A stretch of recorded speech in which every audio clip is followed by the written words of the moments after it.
Kung isang kapalihin itong buhaton sa New Year, na gusto niyo mahitabo sa Tibok 2 sa 2025. More customers coming. Hindi lang siya gawin sa first day kay para buong taong puti.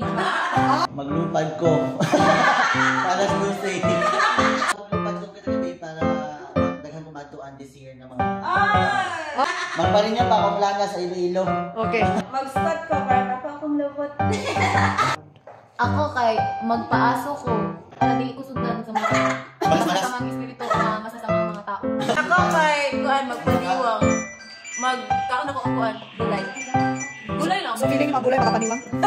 Rasa ko ah. Kung isa ka, magkano ko na gulay na maniwang ka. Gulay prutas lang ako.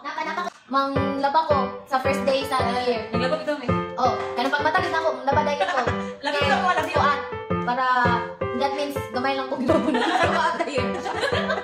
Di naman, magsige na kayo panglaba. Sige na siya gulay. That means mag-afford ko palit ang mga sinina. Panglaba. Paglimpyo. Limpyo. Permento na siya yung limpyo. Kay para kuan kunuhay ka ng kugihan. Balihig afam. Magbalik. Lagi pa na yung mga Lo, i-post na ko lagi. Unsa man nag-travel man ko siguro blaag buong taon. Oh, lagi tayo. Dami mo pera.